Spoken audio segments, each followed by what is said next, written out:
العلم واليقين والقبول والانقياد فادر ما أقول والصدق والإخلاص والمحبة وفقك الله لما أحبه. بسم الله الرحمن الرحيم. الحمد لله حمدا كثيرا طيبا مباركا فيه كما يحب ربنا ويرضى، وأشهد أن لا إله إلا الله وحده لا شريك له، وأشهد أن محمدا عبده ورسوله صلى الله عليه وعلى آله وصحبه وسلم تسليما كثيرا إلى يوم الدين. ثم أما بعد. Segala puji hanya milik Allah Subhanahu wa taala yang dengan rahmatnya yang luas memberikan taufik kepada kita untuk bermujalasah di petang hari ini untuk mengkaji dan mempelajari permasalahan-permasalahan syariat, terkhusus yang berkaitan dengan pokok-pokok fundamental akidah seorang muslim. Dan ini nikmat yang besar, nikmat yang patut untuk disyukuri. Insyaallah kita akan kaji sebuah risalah karya Al-Imam Abu Muhammad Abdullah bin Ahmad bin Qudamah Al-Maqdisi, atau yang masyhur kita kenal sebagai Al-Imam Ibnu Qudamah. Sebuah mahakarya dari Al-Imam Ibnu Qudamah Al-Maqdisi rahimahullah berjudul Lum'atul I'tiqad. Kitab ini diriwayatkan dengan sanad sampai kepada penulisnya, yaitu Imam Ibnu Qudamah Fadilatul Syekh Syekhuna Dr. Abdul Muhsin bin Muhammad Al-Qasim, Imam dan Khatib Masjid Nabawi, hafizahullah taala. Al-Imam Ibnu Qudamah termasuk dari generasi ulama mutaakhirin. Beliau lahir di tahun 541 Hijriyah di Palestina. Kemudian beliau rihlah dan hijrah ke Damaskus. Ketika usia beliau mencapai dari Damaskus, kemudian beliau bertolabul ilmi ke Baghdad selama 4 tahun lamanya, didampingi oleh sepupu beliau, yaitu Abdul Ghani Al-Maqdisi, pengarang kitab Umdatul Ahkam yang berisi hadis-hadis berkaitan dengan fikih. Yaitu kitab Umdatul Ahkam adalah sepupu beliau, Abdul Ghani Al-Maqdisi. Keduanya sama-sama rihlah menuju Baghdad untuk bertolabul ilmi. Selepas dari tolabul ilmi di Baghdad, beliau kembali ke Damaskus untuk mengajar dan menebarkan ilmu. Di masanya, beliau menjadi poros akhir dari pembelajaran fikih madhab Hambali. Beliau menjadi rujukan para fuqaha Hambali di masa. Salah satu mahakarya beliau yang ma'ruf, kitab fikih berjudul Al-Mughni. Baik, kita baca risalah ini langsung di halaman ke-11. Tafadhal. Bismillahirrahmanirrahim. Qala al-mu'allif rahimahullahu ta'ala, alhamdulillahil mahmudi bi kulli lisanin, al-ma'budi fi kulli zamanin, alladzi la yakhlu min ilmihi makanun wa la yashghuluhu sya'nun an sya'nin jalla 'anil asbahi wal andadi wa tanazzaha 'anis sahibati wal auladi wa nafadha hukmuhu fi jami'il ibadi la tumassul umuru bitafkiri wa la tatawahhabu bitaswiri laisa kamitslihi syai'un wa huwas samiul basir. Nah, Al-Imam Ibnu Qudamah rahimahullah mengawali risalah beliau dengan basmalah. Bismillahirrahmanirrahim.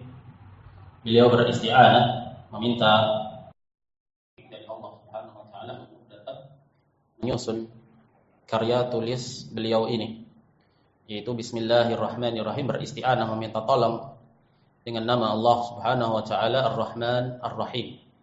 Ar-Rahman dan Rahim keduanya termasuk dari nama-nama Allah Subhanahu wa taala. Dan setiap nama Allah wa taala terkandung padanya sifat yang mulia yang sesuai dengan kesempurnaan Allah Subhanahu wa taala, yang sesuai dengan lafaz tersebut. Ar-Rahman berarti itu ar-rahmah al-wasi'ah, zat yang maha memiliki rahmat yang maha luas.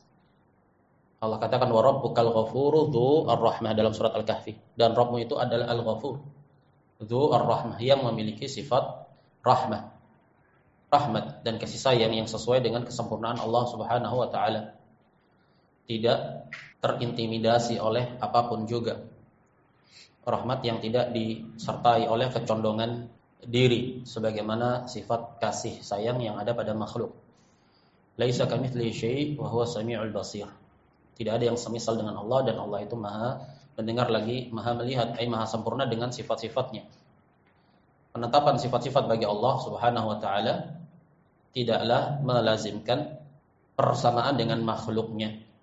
Adanya kadar persekutuan dalam lafaz tidaklah melazimkan kesamaan secara hakikat. Ini kaidah yang baku. Kesamaan dalam lafaz tidak melazimkan kadar persekutuan dalam lafaz tidak melazimkan kesamaan secara hakikat. Rahmat Allah jelas berbeda dengan rahmat makhluk.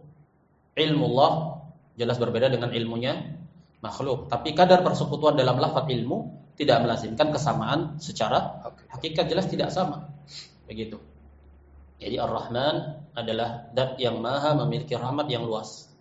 Kalau Ar-Rahim itu adalah zat yang menghantarkan, menganugerahkan rahmatnya kepada siapa saja yang Allah kehendaki. Nah, Alhamdulillahil mahmudi bikulli lisan. Kemudian Ibnu Qudamah mengucapkan dengan hamdalah. Alhamdulillah, segala puji hanyalah milik Allah. Puja dan puji.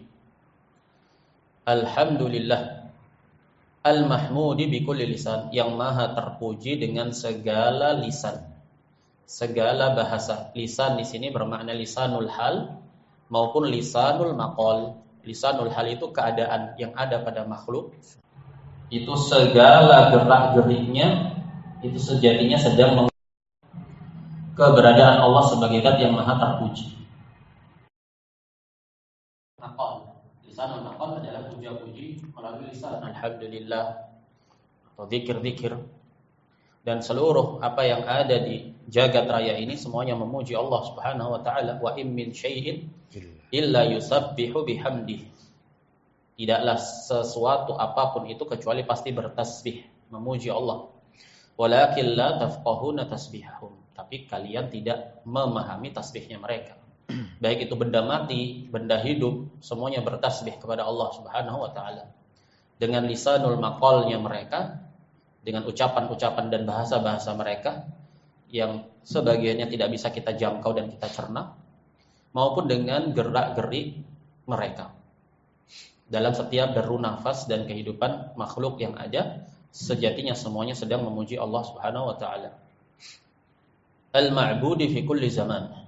Allah Subhanahu wa taala segala puji baginya karena keberhakannya untuk ditauhidkan, diibadahi di setiap waktu. Allah Subhanahu wa taala al-ma'luh, al-ma'bud, yang diibadahi. Bahkan sebelum adanya makhluk, Allah telah tersifati sebagai al-ma'bud, yang berhak untuk diibadahi, yang memiliki sifat al-uluhiyah, sifat ketuhanan. Di setiap waktu, tidak ada satu masa dan zaman pun kecuali Allah Subhanahu wa taala itu diibadahi. Ini menunjukkan bahwasanya makhluk atau hamba itulah yang butuh untuk beribadah kepada Allah. Allah Subhanahu wa taala tidak butuh kepada ibadah makhluknya. Seandainya kita tidak beribadah, akan senantiasa ada di sana hamba-hamba Allah dan makhluk-makhluk Allah yang lain yang akan menghambakan diri kepada Allah Subhanahu wa taala. Tidak ada kerugian sedikit pun bagi Allah jika kita tidak beribadah kepadanya. Bahkan yang rugi adalah kita sebagai makhluknya. Ubudiyah, penghambaan di sini berlaku umum maupun khusus. Tidak ada satu makhluk pun kecuali pasti menghamba kepada Allah Subhanahu wa taala. Tidak bisa keluar dari status dia sebagai makhluk. Tidak bisa dia keluar dari kuasa Allah Subhanahu wa taala. Allah katakan, in kullu man fis samawati wal ard illa atir rahmani 'abda. Tidak ada satupun di langit dan bumi kecuali pasti dia datang kepada Ar-Rahman dalam keadaan statusnya sebagai seorang hamba. Enggak bisa keluar dari status penghambaan dari Allah Subhanahu wa taala, baik terpaksa maupun rela. Ini ubudiyah yang sifatnya ammah, umum, mencakup semuanya, kafirnya maupun mukminnya. Semua tidak bisa keluar dari status hamba Allah. Kemudian ubudiyah penghambaan yang kedua adalah ubudiyah yang sifatnya khusus. Wa'bud rabbaka hatta orang-orang yang beriman. alladzi la yakhlu min ilmihi makan, yang mana tidak ada satupun dari tempat itu yang luput dari ilmu Allah Subhanahu wa taala. Jadi kebersamaan Allah bersama makhluknya terhadap makhluknya ini secara ilmu. Tidak ada satupun yang terluputkan dari Allah Subhanahu wa taala dari makhluknya. Bersamaan dengan tingginya zat Allah Subhanahu wa taala beristiwa di atas arsy. Secara perilmuan Allah meliputi seluruh makhluknya. Wa huwa bi kulli syai'in alim. Terhadap segala sesuatu itu Maha mengetahui.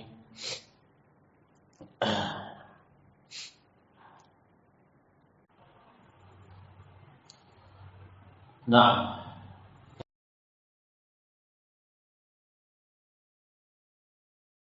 dan salah satu hikmahnya adalah lita'lamu annallaha ala kulli syai'in qadir. Allah qad ahata bi kulli syai'in ilma, agar kalian itu tahu saja mampu atas segala sesuatu, dan agar kalian tahu bahwa ilmu Allah itu meliputi segala sesuatu. Tidak ada satu ruang dan waktu pun yang terluputkan dari ilmunya Allah Subhanahu wa taala. Bersamaan dengan zatnya Allah tinggi di atas makhluknya, terpisah dari makhluknya. Wala yashghaluhu sya'nun an sya'nin, tidak pula ada satu urusan dari urusan yang lain yang menyibukkan Allah Subhanahu wa taala. Yas'aluhu man fis samawati wal ard kullu yawmin huwa fi sya'an. Bertanya, meminta, memohon kepada Allah Subhanahu wa taala apa yang ada di langit dan di bumi. Nah, setiap waktu, setiap saat itu Allah berada dalam suatu urusan. Yang ini punya hajat ini, yang itu punya hajat itu, yang ini minta ini, yang itu minta itu. Tidak ada satupun yang menyibukkan Allah Subhanahu wa taala. Jalla 'anil asbahi wal andad. Allah Maha Mulia, Maha Suci dari penyerupaan dan tandingan. Walam yakun lahu kufuwan ahad. Tidak ada satupun yang serupa, sepadan dengan Allah Subhanahu wa taala. Laisa kamitslihi syai'. Tidak ada satupun yang semisal dengannya, wa huwas samiul basir. Fala taj'alu lillahi andadan wa antum ta'lamun. Jangan kalian jadikan bagi Allah andad, padanan-padanan. Naam. Baik itu secara rububiyahnya atau secara uluhiyahnya, naam, atau secara asma wa sifat, tidak ada satupun yang sebanding dengan Allah. Wa tanazzaha 'anis sahibati wal aulad. Dan Allah Maha tersuci dari pasangan atau istri dan juga anak-anak. Badi'us samawati wal anna yakunu lahu waladun walam takun lahu sahibah. Allah lah yang Maha menciptakan langit dan bumi. Naam. Tidak mungkin baginya seorang anak, tidak pula seorang istri. Tidak diperanakan, lam yalid walam yulad. Tidak beranak, tidak pula diperanakkan. Maha suci Allah Subhanahu wa taala al-hayyu al-qayyum, Maha berdiri sendiri, tidak butuh kepada suatu apapun. Wa nafadha hukmuhu fi jami'il ibad. Dan berlaku hukum Allah Subhanahu wa taala pada seluruh makhluknya. Tidak ada satupun yang bisa keluar dari qada dan qadarnya. Kalau Allah sudah kun fayakun, yang ada yang bisa menghindar darinya. Hukum Allah, hukum kauninya Allah pasti terjadi, tidak bisa tidak. Naam. Allah yahkumu la mu'aqqiba li hukmihi. Allah lah yang menetapkan hukum, Allah lah yang Naam, tidak ada satupun yang mengintervensi hukum Allah Subhanahu wa taala. Naam. La tumathiluhu al-uqulu bit-tafkir. Tidak ada satu akal dan benak pun yang mampu menjangkau Allah Subhanahu wa taala dengan pikiran. Sejauh apapun pikiran itu berenang-renang untuk menjangkau bagaimananya Allah, niscaya tidak akan pernah mampu padanya. Nah, wala tatawahhamuhul qulubu bitaswir. Begitu pula hati, benak itu tidak mungkin untuk menggambar, mengkonsep atau menskemakan bagaimana itu wujudnya Allah Subhanahu wa taala. Tidak mampu dia untuk membayangkannya. Laisa kamitslihi syai'un wa huwas samiul basir. Tidak ada yang semisal dengannya. Makanya tidak bisa dijangkau oleh akal dan tidak bisa untuk diimajinasikan. Nah, wa huwas samiul basir. Tapi Allah itu Maha mendengar lagi Maha melihat. Zat yang memiliki sifat-sifat yang mulia. Nah, lahul asmaul husna was sifatul ula. Ar-Rahmanu 'alal 'arsy istawa, lahu ma fis samawati wa ma fil ardi wa ma bainahuma wa ma tahtas sara.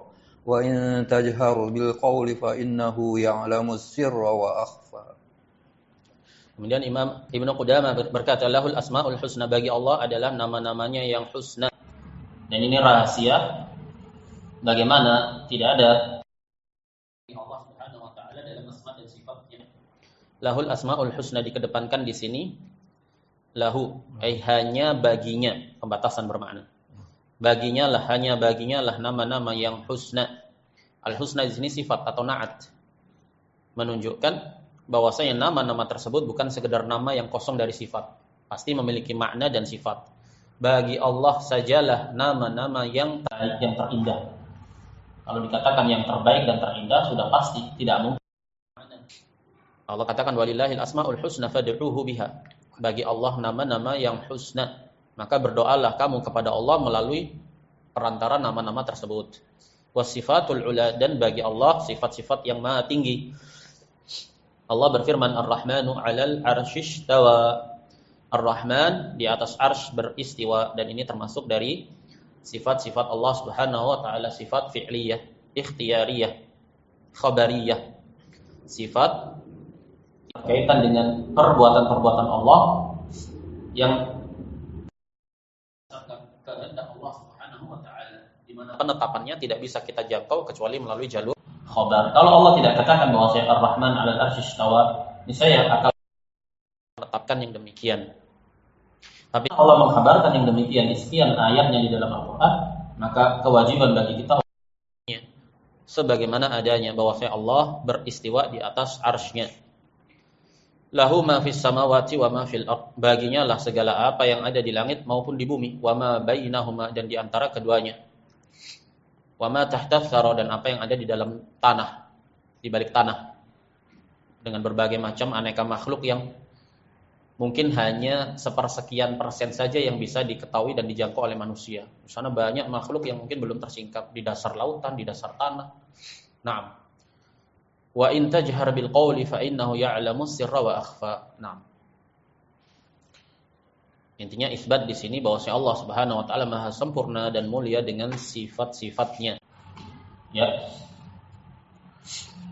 Ahata ilma wa qahara kulla makhluqin izzatan wa hukma wasi'a kulla syai'in rahmatan wa ilma ya'lamu ma baina aydihim khalfahum wa la yuhituna bihi 'ilma mawsufun bima wasafa bihi nafsahu fi kitabihil 'azim wa 'ala lisani nabiyihil karim. Naam. Ahata bi kulli syai'in ilma. Allah meliputi segala sesuatunya. Ilmu Allah Subhanahu wa taala. Ilmu Allah meliputi seluruh makhluknya dalam seluruh ruang, bersamaan dengan zat Allah yang terpisah dari makhluknya, tinggi di atas arsy. Wa qahara kulla makhluqin 'izzatan wa hukma, dan Allah menguasai, mengalahkan seluruh makhluknya dengan penuh keperkasaan, kedikdayaan, dan menguasai pula secara hukum-hukumnya, qada dan qadarnya. Tidak ada satupun yang bisa lepas darinya. Tidak ada satu kehendak pun di muka bumi, di jagat raya, di alam semesta ini, dari kehendak makhluknya, kecuali pasti di bawah kehendak Allah Subhanahu wa ta'ala. Wa ma tasyauna illa ayyasha Allahu rabbul alamin. Dan tidaklah kalian itu memiliki kehendak, kecuali pasti kehendak kalian itu selaras dengan kehendak Allah Subhanahu wa ta'ala. Bermakna tidak mungkin ada seorang makhluk dia berkehendak untuk melakukan sesuatu di luar dari kehendak Allah Subhanahu wa ta'ala. Bermakna dia lepas dari kuasa Allah. Tidak ada satu seperdetik pun dari makhluk yang bisa keluar dari kuasa Allah Subhanahu wa taala. Sehingga apa saja yang dikehendaki oleh hamba terjadinya itu juga pasti karena Allah menghendaki untuk terjadi. Dan terkandung padanya hikmah yang besar di balik itu, yang terkadang bisa untuk dicerna oleh hamba tersebut dan terkadang tidak bisa untuk dijangkaunya. Yang jelas segala kehendak Allah Subhanahu wa taala yang terjadi di alam semesta ini terkandung padanya hikmah dan untuk satu maksud dan tujuan. Wa wasi'a kulla syai'in rahmatan wa ilma, dan wasi'a kulla syai'in meliputi segala sesuatunya, rahmatnya Allah dan ilmunya Allah Subhanahu wa taala itu. Ya'lamu ma baina aydihim wa ma khalfahum wa la yuhituna bihi ilma. Allah Maha mengetahui apa yang ada di antara mereka, di balik mereka. Naam. Namun mereka tidak mampu menjangkau Allah Subhanahu wa taala. Maksudnya ilmunya makhluk tidak mungkin bisa menjangkau Allah Subhanahu wa taala. Kita bersyukur dimudahkan dan dilapangkan untuk menerima iman. Subhanallah, beberapa waktu yang lalu saya sempat berbincang dengan seseorang ateis, mendewakan akal. Intinya pada kesimpulan dia menafikan keberadaan Allah Subhanahu wa taala, menafikan keberadaan adanya Sang Pencipta. Na'udzubillah. Ada ternyata pemikiran-pemikiran seperti itu di sekeliling kita ini, di sekitar kita. Menafikan akhirat, menafikan segala sesuatunya. Na'udzubillah. Mausufun bima wasafa bihi fi kitabihil alim. Allah Subhanahu wa taala itu tersifati dengan segala, Allah telah mensifatkan dirinya sendiri dengan sifat-sifat tersebut di dalam Al-Qur'an. Jadi Allah memperkenalkan dirinya kepada makhluknya melalui Al-Qur'an dengan salah satunya adalah menjelaskan nama-nama dan sifat-sifatnya. Maka apa saja yang Allah tetapkan dari sifat-sifat yang ada bagi dirinya sendiri wajib untuk kita imani dan kita terima sebagaimana adanya. Wa 'ala lisani nabiyil karim, dan juga segala apa yang disifatkan melalui lisan nabinya, dari sunnah-sunnah nabinya yang menjelaskan tentang sifat-sifat Allah, seperti sifatun nuzul, yang guna ila sama'i dunya, turun Rabb kita ke langit dunia. Sifat yang dikabarkan oleh Nabi SAW, yadhaku Rabbuna, Rabb kita tertawa. Nah, sifat-sifat yang dikabarkan oleh Nabi SAW wajib untuk kita imani sebagaimana adanya. Nah, ya. Wa kullu ma jaa fil Qur'an aw sahha 'anil Mustafa alaihi salatu wassalamu min sifatir Rahman wajibal nabi wa talaqihi bit taslimi wal qabuli wa sarfu bir raddi wat tahwili wat tashbihi wat tasmili Wat tamthili. wat tamtsili. Ya, kemudian Imam Ibnu Qudamah ingin meletakkan sebuah prinsip dari prinsip-prinsip Ahli Sunnah wal Jamaah, prinsip-prinsip salafus saleh. Wa kullu ma jaa fil Qur'an, segala apa yang datang di dalam Al-Qur'an, au Mustafa sallallahu alaihi wasallam min sifatir Rahman, dari sifat-sifat Ar-Rahman. Jadi ada dua. Segala apa yang datang di dalam Al-Qur'an, ini kan pasti bersifat mutawatir. Qat'iyyus thubut. Valid, ketetapannya itu bersifat absolut, pasti, tidak bisa ditolak. Ahlu ta'til dari kalangan bidah yang menafikan sifat-sifat Allah dalam bermuamalah terhadap dalil-dalil dalam Al-Quran, mereka menyelewengkan maknanya. Mereka tidak bisa tolak itu. Tidak bisa mereka katakan ini dhaif, nggak bisa. Tapi upaya mereka untuk menolak sifat-sifat Allah yaitu dengan memalingkan maknanya. Ausaha 'anil Mustafa sallallahu alaihi wasallam, atau segala apa yang setelah sahih dari Nabi sallallahu alaihi wasallam dari sifat-sifat Ar-Rahman, apa hukumnya? Wajibal imanu bihi, wajib untuk beriman dengannya sebagaimana adanya. Wa talaqihi bit taslimi wal qabul, dan menerimanya, menyambutnya dengan penuh kerelaan dan kelapangan, dan menerima. Nah, dan meninggalkan upaya untuk menolaknya. Wa ta'wil, dan upaya untuk mentakwilnya, menyelewengkannya. Wa tashbih, dan memisalkannya. Jadi ahli sunnah wal jamaah berada di atas pertengahan dari hulunya ahlul itsbat, ekstremis orang-orang yang menetapkan sifat Allah sehingga mereka mengatakan sifat Allah seperti sifat makhluknya. Kalau dikatakan Allah memiliki tangan, berarti tangan Allah seperti tangannya makhluk. Ini ahlul ghulu fil isbat, orang-orang yang ekstrim dalam mengisbat, menetapkan sifat. Lawannya adalah ahlut ta'til yang meniadakan sifat-sifat bagi Allah Subhanahu wa taala.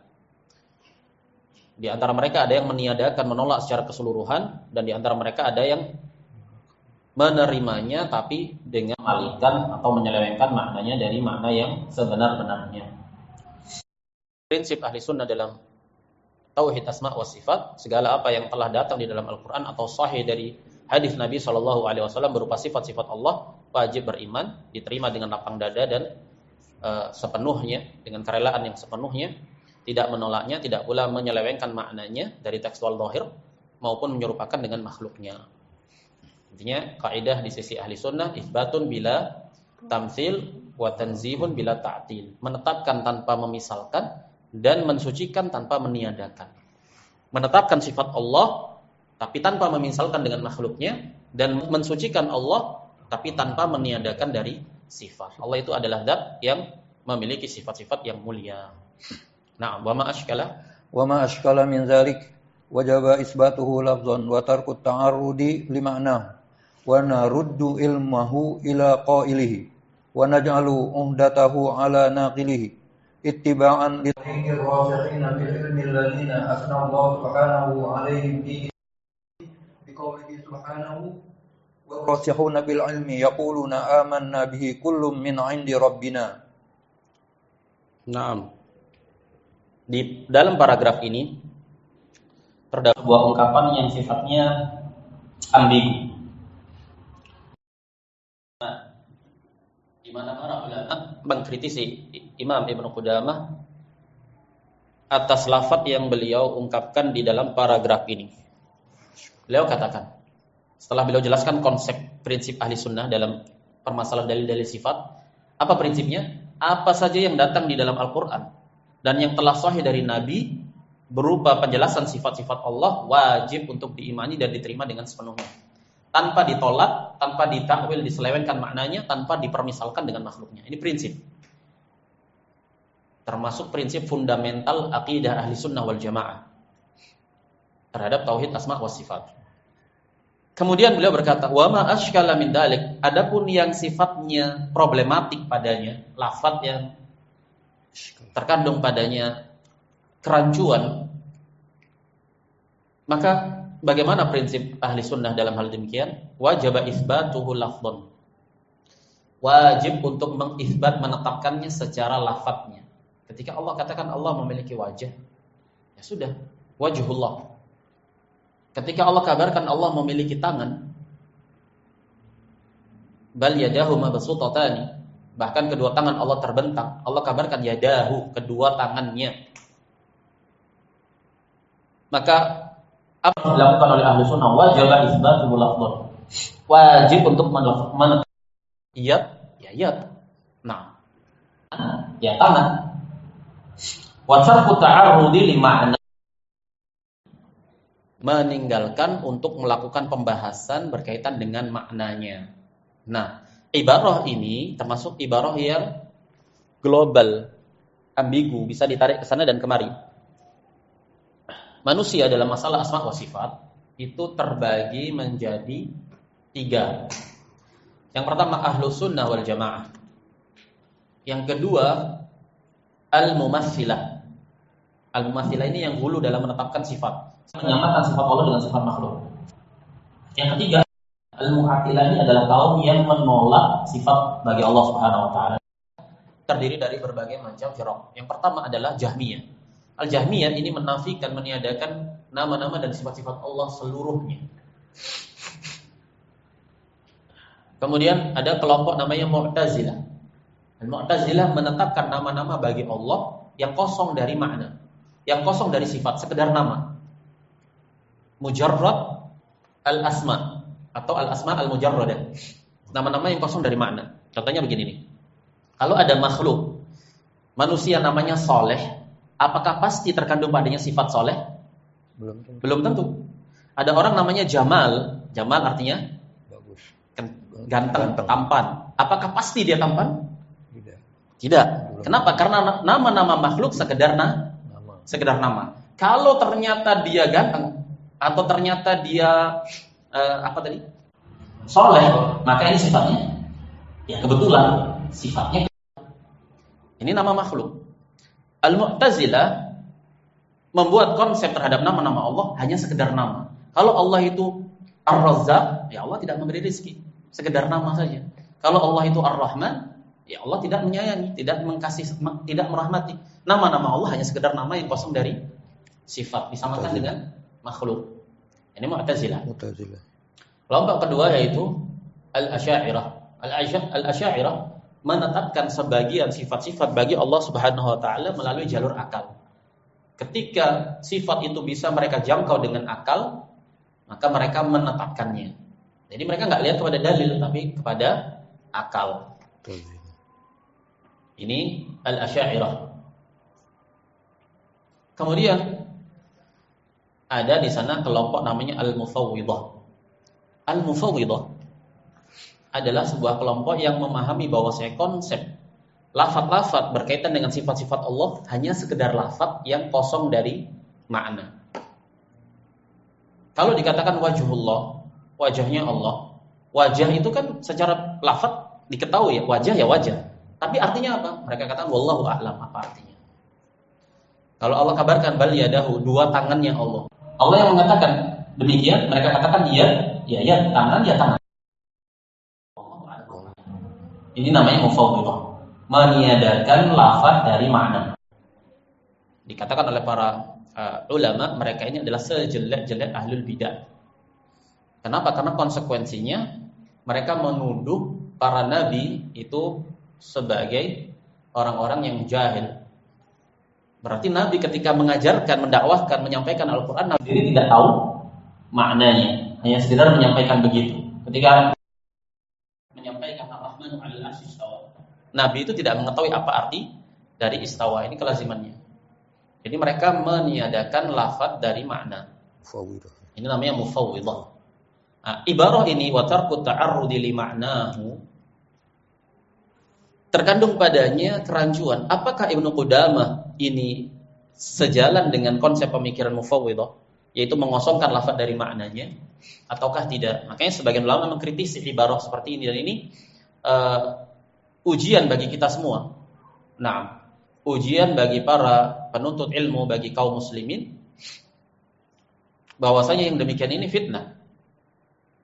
Apakah seorang mukmin, seorang muslim itu akan konsisten di atas dalil, mengikuti sunnah nabinya dan pemahaman salafus saleh, ataukah dia akan terombang-ambing dengan sebagian kalam pernyataan seorang alim yang sifatnya global, mujmal, ini ambigu, bisa ditarik ke sana dan kemari, dimanfaatkan oleh para ahli bidah untuk mendukung pemikiran mereka, itu pemikiran mufawwidhah. Nah, hanya saja sebagian ulama yang lain melihat kepada pernyataan Ibnu Qudamah dan manhaj serta akidah beliau secara keseluruhan. Ternyata dalam karya-karya yang lainnya seperti kitab Damut Ta'wil, beliau punya karya namanya Damut Ta'wil.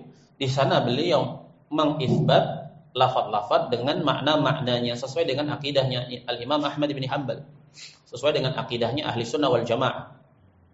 Kalau begitu, wa tarku at-ta'arrudi li ma'nahu, meninggalkan untuk membahas maknanya, maka di sini dibawa kepada pemahaman makna yang tidak sesuai, karena beliau hidup di masa, di kurun waktu abad ke-6 Hijriah, itu di masa-masa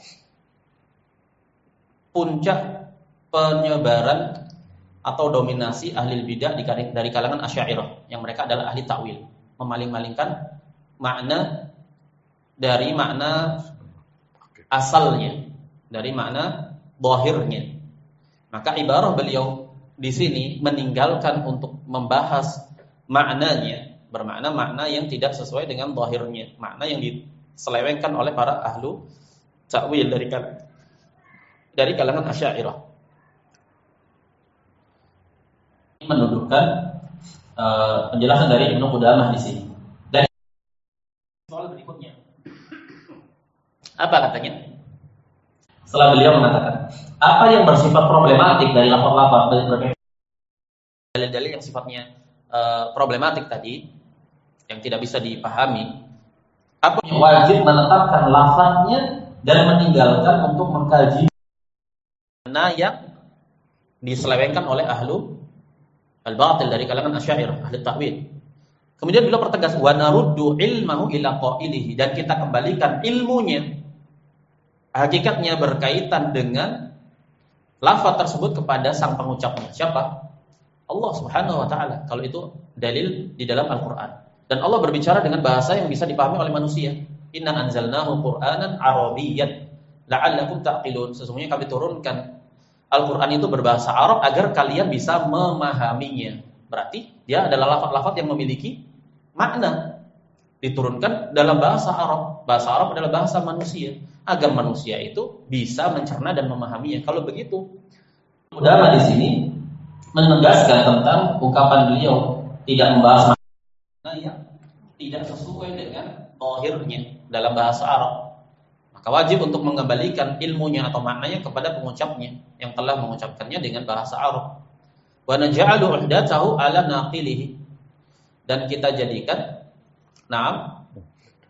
ikatan terhadap makna tersebut kepada penukilnya, mengembalikannya kepada Rasul sallallahu alaihi wasallam. Beliau berbicara dengan bahasa Arab yang fasih, maka kita pahami sesuai dengan tuntutan dari makna bahasa tersebut. Meninggalkan membahasnya kepada makna yang tidak sesuai dengan zahirnya. Contohnya misalkan waja'a rabbuka wal malaku saffan saffa. Ja'a rabbuka, Rabbmu telah datang. Ja'a di situ kata kerja, perbuatan, fiil. Sifat berbuat Allah Subhanahu wa taala, bahwa Allah itu datang. Siapa yang datang? Fa'ilnya di situ rabbuka.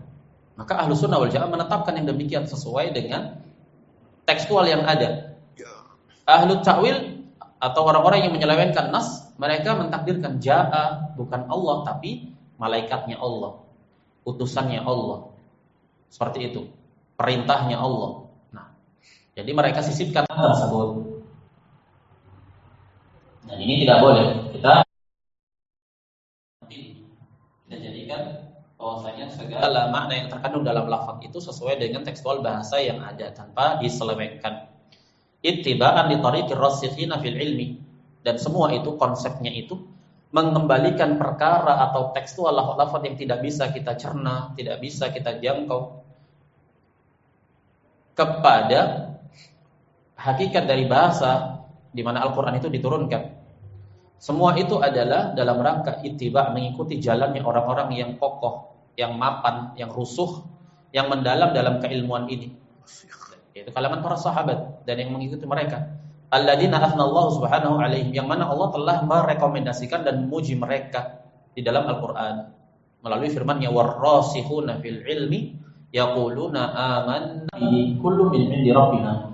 Karakteristik orang-orang beriman yang rusuh dan keimanan, mereka berkata kami beriman dengannya. Dengan apa? Baik yang muhkam maupun yang mutasyabih, baik yang jelas maupun yang butuh penafsiran padanya. Semua itu datang dari Allah Subhanahu wa taala. Ini prinsip dari karakteristik orang yang rusuh, yang mendalam dalam keilmuan. Tanpa dia membeda-bedakan antara yang muhkam dan mutasyabih. Yang rancu, yang bagi mereka sulit untuk dicerna, dikembalikan kepada ayat-ayat yang gamblang, yang jelas, yang muhkam. Apa di antaranya? Laisa kamitslihi syai' wa huwa samiul basir. Kalau dikatakan masa Allah punya tangan, kemudian seseorang berandai-andai bahwa tangan Allah itu semisal ini dan semisal itu, kita katakan kembalikan kepada yang muhkam. Laisa kamitslihi syai', tidak ada satupun yang semisal dengannya, wa huwa samiul basir, dan dia maha sempurna dengan sifatnya. Kita katakan Allah gambarkan Allah punya tangan, maka kita katakan Allah Subhanahu wa taala.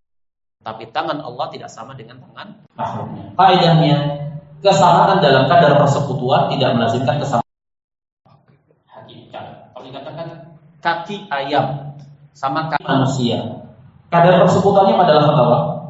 Kaki. Kesamaan secara hakikat tidak bisa. Karena masing-masingnya sesuai dengan penyandarannya. Masing-masing lafaz itu penafsirannya sesuai dengan penyandarannya. Lafaz ini disandarkan kepada zat yang maha mulia, maha sempurna, jelas maknanya mulia dan sempurna.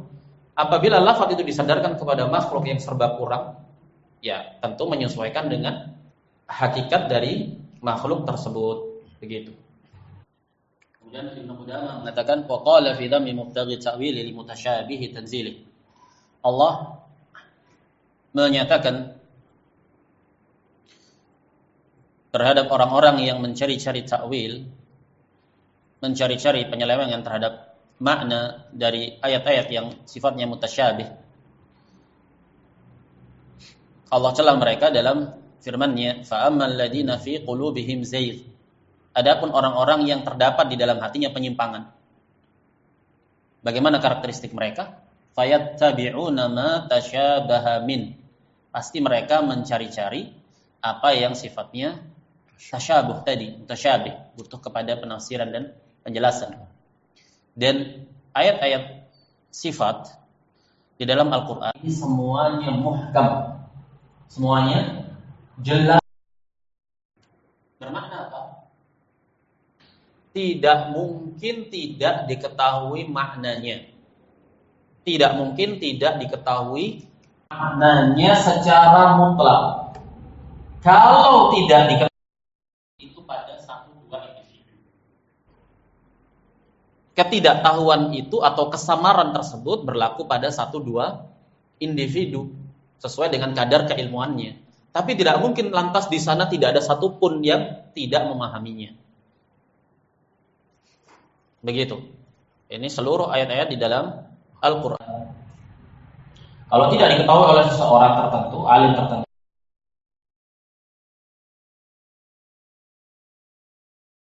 jadi adalah hudan, petunjuk. Dijelaskan pula bahwasanya sifat dari Al-Quran adalah an-nur, cahaya, bayinat, penjelas, al-furqan, pemisah antara yang hak dan yang batil.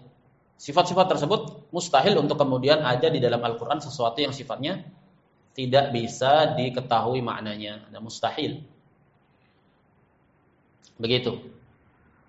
Adanya ayat-ayat mutasyabih ini ujian untuk agar diketahui siapa yang benar-benar beriman dan konsisten dalam keimanannya dan siapa yang memiliki penyimpangan di dalam hatinya. Makanya Allah katakan di sini, adapun karakteristik orang-orang yang terdapat penyimpangan dalam hatinya, pasti dia mencari-cari yang mutasyabih.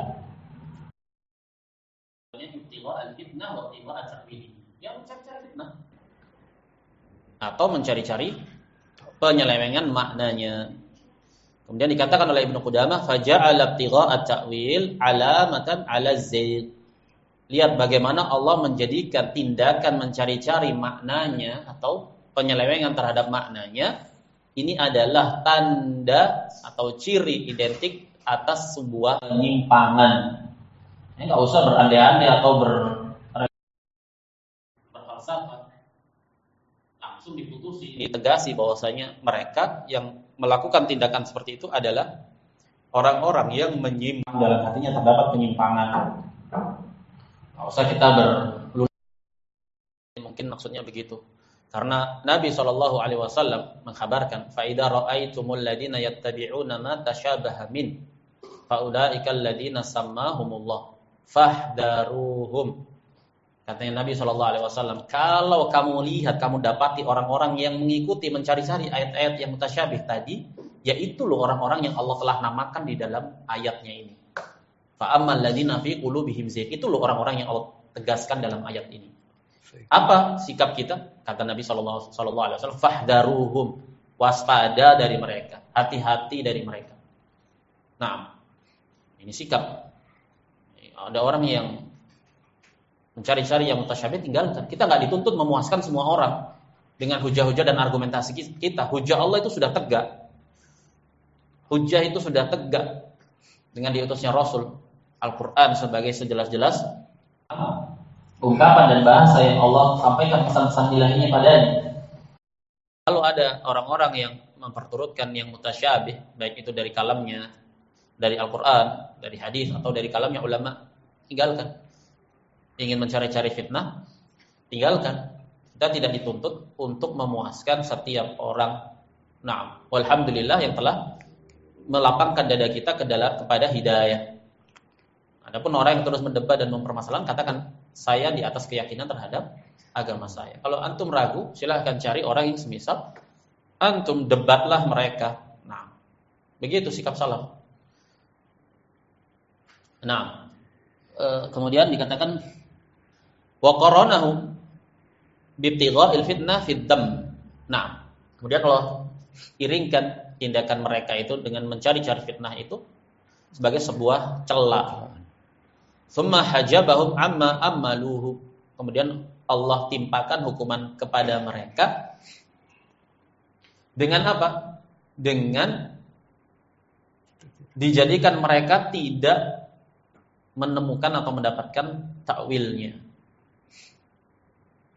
Kan mereka ingin mencari-cari takwilnya.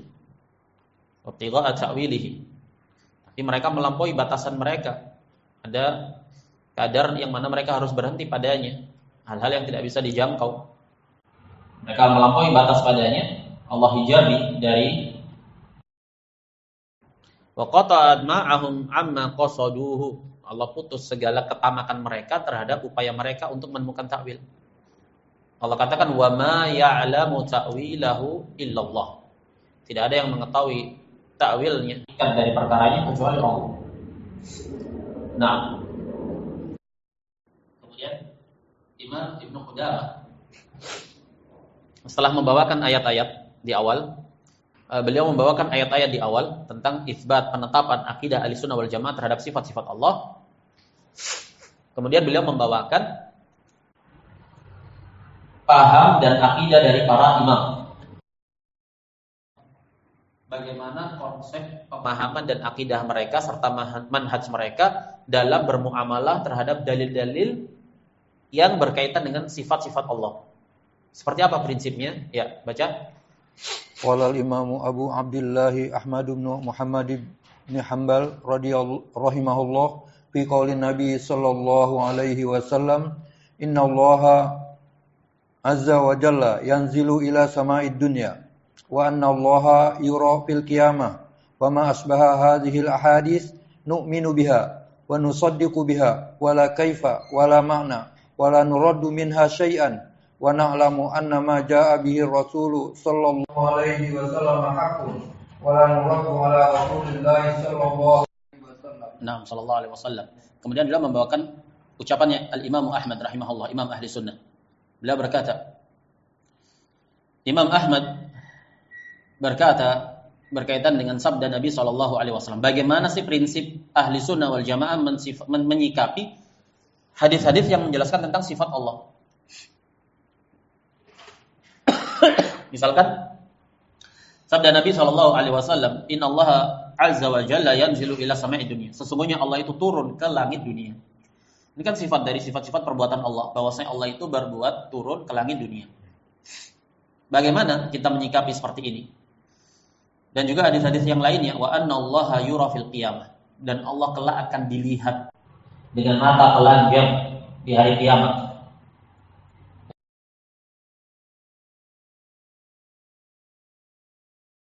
Itu menyikapinya. Katanya Imam Ahmad rahimahullah, nu'minu biha, kita beriman dengannya. Wa nusaddiqu biha, dan kita membenarkannya. Wala kaifa, dan tidak membagaimanakannya. Karena sesuatu yang tidak bisa kita jangkau bagaimananya, hanya Allah saja yang Maha tahu hakikatnya.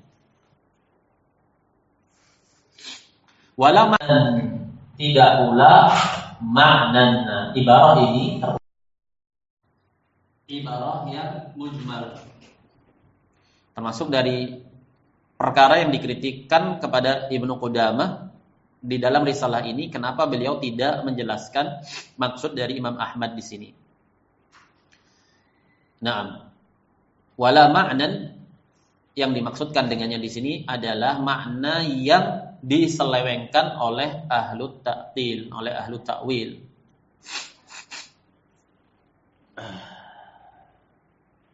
Jadi makna yang batil, seperti ketika mereka mengatakan bahwasanya yang dimaksud dengan wajah, wa yabqa wajhu rabbika, wajah di situ adalah zatnya Allah Subhanahu wa taala. Jadi menafikan sifat wajah, atau ketika mereka menafsirkan makna istiwa sebagai istilah, Allah beristiwa di atas arsy, mereka artikan Allah beristilah. Kalau istilah artinya menduduki.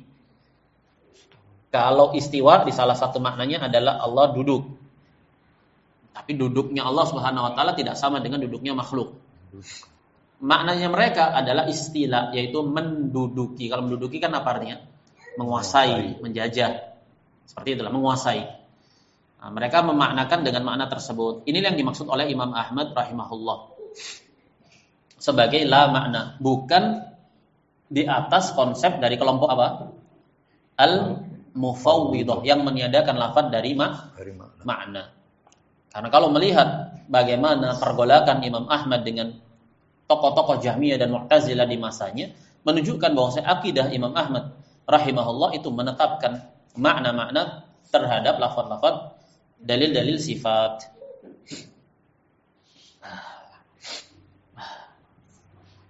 Di sana ada sebuah risalah yang bagus, penelitian dari salah seorang doktor bernama Ahmad Al-Gharib. Beliau memiliki risalah berjudul Tahrirul Ma'na fi qaulil Imam Ahmad la kaifa wala ma'na. Dibahas di situ apa yang dimaksud dengan ungkapan dari Imam Ahmad di sini, bahwasanya beliau tidak memaksudkan manhaj atau akidah tauhid. La kaifa tidak dibagaimanakan bagaimananya Allah, tidak pula dipahami berdasarkan makna yang batil yang menyelisih tekstual zahirnya. Tekstual zahir itu ya nas itu sendiri tekstualnya. Dengan pelekatan di dalam bahasa. Kalau dikatakan ya adalah lafaz bahasa Arab. Di mana Arab memahami lafaz tersebut kepada sebuah makna. Ya udah di mana yang ada.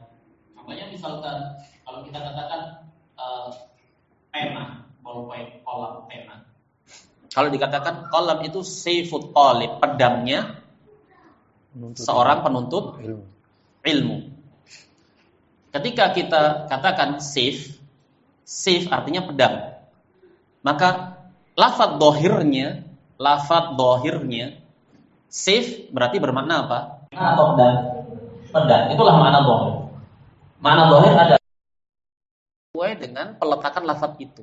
Lafadz itu diletakkan untuk suatu makna ma'ruf di sisi ahli bahasa terhadap bahasa tersebut. Ini makna zahir. Ketika Allah katakan yad, tangan, ya sudah tangan. Tangan artinya ma'ruf, tangan. Wajah ya artinya wajah, ma'ruf. Istawa juga artinya istawa. Dalam bahasa Arab itu dipahami oleh orang Arab untuk suatu makna yang ya seperti itu. Begitu. Nah, memalingkannya kepada makna yang lain, ini namanya takwil. Takwil itu jika berdasarkan adanya qarinah, indikasi, maka dia contohnya tadi kalau dikatakan al-qalam apa tadi? Al-qalam, pena itu sayfut talib, pedangnya seorang penuntut ilmu. Ketika disandarkan kepada pedangnya seorang penuntut ilmu, maka maknanya menjadi pena. Nah, ini kan adanya indikasi. Atau misalkan seseorang ra'aitu asadan yakhtubu fawqal mimbari.